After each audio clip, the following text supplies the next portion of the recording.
BMTC ticket roll ಕದ್ದು ತರಕಾರಿ ಅಂಗಡಿಗೆ ಮಾರಾಟ ಮಾಡ್ತಾ ಇದ್ದಾರಾ ಅನ್ನುವಂತಹ ಒಂದು ಪ್ರಶ್ನೆ ಎದುರಾಗ್ತಾ ಇದೆ. ಬಿಎಂಟಿಸಿ ಟಿಕೆಟ್ ರೋಲನ್ನು ಅಂದರೆ ಆ ಒಂದು ಟಿಕೆಟ್ ರೋಲ್ ಏನಿರುತ್ತೆ ಅದನ್ನು ಹಣ್ಣು ತರಕಾರಿ ಬಿಲ್ ಮುದ್ರಣ ಮಾಡೋದಕ್ಕೆ ಅಂತ ಬಳಕೆ ಏನಾದರೂ ಮಾಡಲಾಗ್ತಾ ಇದೆಯಾ? ಸರ್ಕಾರಿ ಬಿಎಂಟಿಸಿ ಬಸ್ಗಳಲ್ಲಿ ಏನು ಟಿಕೆಟ್ಗಳು ಹಂಚಿಕೆಯಾಗಬೇಕಾಗಿತ್ತು ಅದು ತರಕಾರಿ ಅಂಗಡಿಗಳಲ್ಲಿ ಬಿಲ್ ಮುದ್ರಣ ಮಾಡೋದಕ್ಕೆ ಏನಾದರೂ ಬಳಕೆ ಮಾಡಲಾಗ್ತಾ ಇದೆಯಾ ಅನ್ನೋ ಪ್ರಶ್ನೆ ಕಾಡ್ತಾ ಇದೆ.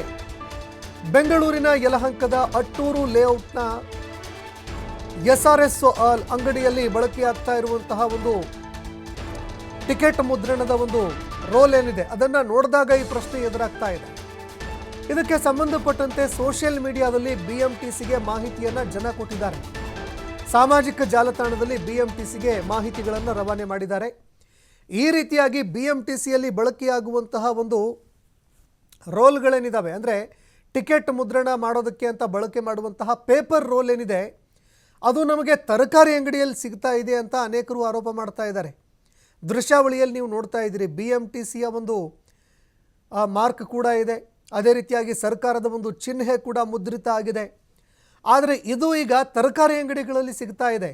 ಜನ ಈ ಒಂದು ರಸೀದಿಗಳನ್ನು ನೋಡಿದಾಗ ಅಂದರೆ ಬಿಲ್ಗಳನ್ನು ನೋಡಿದಾಗ ಒಂದು ಕ್ಷಣ ಬೆಚ್ಚಿ ಬಿದ್ದುಬಿಟ್ರು. ಇದೇನು ಬಿಎಂಟಿಸಿದ ಅಥವಾ ತರಕಾರಿ ಅಂಗಡಿದ ಅಂತ ಶಾಕ್ ಆಗಿಬಿಟ್ರು.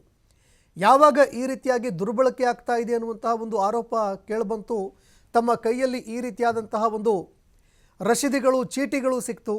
ಇದನ್ನು ಫೋಟೋ ಹೊಡೆದು ಇದೀಗ ಸಾಮಾಜಿಕ ಜಾಲತಾಣದಲ್ಲಿ ಅಪ್ಲೋಡ್ ಮಾಡಿ ಬಿಎಂಟಿಸಿ ಅಧಿಕಾರಿಗಳ ಗಮನಕ್ಕೆ ತಂದಿದ್ದಾರೆ. ಸಾಮಾಜಿಕ ಜಾಲತಾಣದಲ್ಲಿ ಇದು ತೀವ್ರ ಟೀಕೆಗೂ ಕೂಡ ಕಾರಣವಾಗ್ತಾ ಇದೆ. ಬಿಎಂಟಿಸಿ ಅಧಿಕಾರಿಗಳು ಅಂಗಡಿಗೆ ಹೋಗಿ ಪರಿಶೀಲನೆ ಮಾಡಿದಾಗ 2 ರೋಲ್ಗಳು ಕೂಡ ಪತ್ತೆಯಾಗಿದೆ. ಯಾವಾಗ ಅಧಿಕಾರಿಗಳ ಗಮನಕ್ಕೆ ಬಂತು, ಅಧಿಕಾರಿಗಳು ಹಣ್ಣಿನ ಅಂಗಡಿಗೂ ಕೂಡ ತೆರಳಿದ್ರು.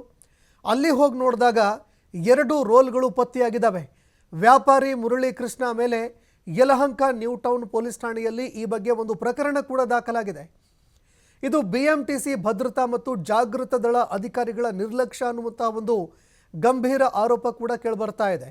ಇದಕ್ಕೆ ಸಂಬಂಧಪಟ್ಟಂತೆ ಯಲಹಂಕ ಪೊಲೀಸ್ ಸ್ಟೇಷನ್ಗೆ ಬಿಎಂಟಿಸಿ ದೂರು ಕೂಡ ದಾಖಲು ಮಾಡಿದೆ. ಈ ಬಗ್ಗೆ ಮತ್ತಷ್ಟು ಮಾಹಿತಿ ಕೊಡ್ತಾರೆ ಪ್ರತಿನಿಧಿ ಗಣೇಶ್ ಫೋನ್ ಸಂಪರ್ಕದಲ್ಲಿ ಜಾಯ್ನ್ ಆಗಿದ್ದಾರೆ. ಗಣೇಶ್, ಬಿಎಂಟಿಸಿಯಲ್ಲಿ ನಾವು ಅನೇಕ ರೀತಿಯಾದಂತಹ ನಿರ್ಲಕ್ಷ್ಯಗಳನ್ನು ಕಂಡಿದ್ವಿ. ಈಗ ಅದರ ಒಂದು ರೋಲ್ ಏನಿದೆ ಅಂದರೆ ಬಿಲ್ಗಳನ್ನು ಮುದ್ರಣ ಮಾಡೋದಕ್ಕೆ ಅಂತ ಬಳಕೆ ಮಾಡುವಂತಹ ರೋಲು ಅದು ತರಕಾರಿ ಅಂಗಡಿಗಳಲ್ಲಿ ಸಿಗ್ತಾ ಇದೆ ಅಂತಂದರೆ ನಿಜಕ್ಕೂ ಕೂಡ ಆಘಾತಕಾರಿ. ಈ ಬಗ್ಗೆ ಮತ್ತಷ್ಟು ಮಾಹಿತಿ ಕೊಡೋದಾದ್ರೆ.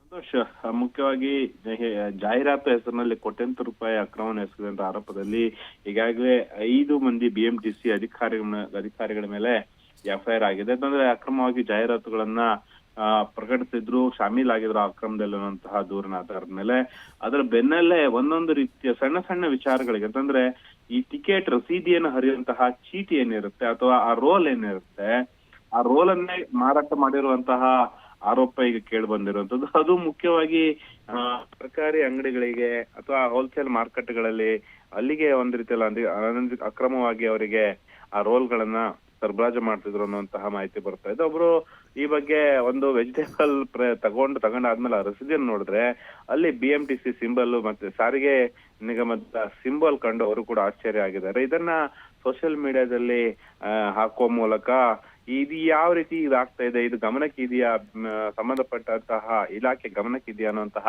ಪ್ರಶ್ನೆಯನ್ನ ಅವ್ರು ಮಾಡ್ತಾರೆ. ಅದು ಸಾಕಷ್ಟು ವೈರಲ್ ಆದಂತಹ ಬಳಿಕ ಆ ವಿಚಾರವನ್ನ ಬಿಎಂಟಿಸಿ ಗಂಭೀರವಾಗಿ ತೆಗೆದುಕೊಳ್ತಾ ಇದು ಭದ್ರತಾ ಸಿಬ್ಬಂದಿಯ ವೈಫಲ್ಯ ಅಂತ ಸಾರಿಗೆ ನೌಕರರು ಹೇಳ್ತಿದ್ದಾರೆ. ಯಾಕೆಂದ್ರೆ ಈ ತರದ ಒಂದಿಷ್ಟು ರೋಲ್ಗಳನ್ನ ಪ್ರಿಂಟ್ ಮಾಡುವಂತದ್ದು ಅಥವಾ ಸಂಬಂಧಪಟ್ಟಂತಹ ನಿರ್ವಾಹಕರಿಗೆ ಕಂಡಕ್ಟರ್ಗೆ ನೀಡುವಂತದ್ದು ಹೆಡ್ ಆಫ್ ದ ಡಿಪಾರ್ಟ್ಮೆಂಟ್ ಆಗಿರುತ್ತೆ.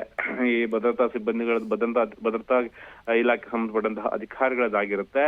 ಆದ್ರೆ ಅವರ ಶಾಮೀಲಿಂದ ಈ ತರದೊಂದು ಅಕ್ರಮ ಆಗ್ತಾ ಇದೆ ಅನ್ನುವಂತಹ ಅನುಮಾನ ಕೂಡ ನೌಕರರ ಸಂಘ ವ್ಯಕ್ತಪಡಿಸ್ತಾ ಇದ್ದಾರೆ. ಆದ್ರೆ ಇದು ಈಗಾಗಲೇ ಯಲಹಂಕ ಪೊಲೀಸ್ ಠಾಣೆಯಲ್ಲಿ ದೂರು ದಾಖಲಾಗಿದೆ. ಆ ಒಂದು SRS ಅನ್ನುವಂತಹ ಏನು ಮಾರ್ಕೆಟ್ ಇದೆ ಅಥವಾ ವೆಜಿಟೇಬಲ್ ವಹಿವಾಟು ಮಾಡುವಂತವ್ರ ಮೇಲೆ ಈಗ ದೂರು ಕೂಡ ದಾಖಲಾಗಿರುವಂತದ್ದು. ಬಿಎಂಟಿಸಿ ಕೂಡ ಹೆಚ್ಚಿನ ತನಿಖೆ ನಡೆಸಬೇಕಂತ ಹೇಳಿ ಸಂಬಂಧಪಟ್ಟ ಠಾಣೆಯಲ್ಲಿ ದೂರು ಕೂಡ ದಾಖಲು ಮಾಡಿದೆ. ಆದ್ರೆ ಬಿಎಂಟಿಸಿಯ ಅಧಿಕಾರಿಗಳ ವಲಯದಲ್ಲಿ ಆಂತರಿಕವಾಗಿ ಈ ಬಗ್ಗೆ ತನಿಖೆ ಆಗ್ಲೇಬೇಕಾಗತ್ತೆ. ಯಾಕೆಂದ್ರೆ ಇದು ನೋಡ್ಲಿಕ್ಕೆ ಸಣ್ಣ ವಿಚಾರ ಅಂತ ಅನಿಸ್ಬೋದು, ಆದ್ರೆ ಈ ಬೆಂಗಳೂರಿನಲ್ಲಿ ಸಾವಿರ ಬಸ್ಗಳಿದೆ, ಲಕ್ಷಾಂತರ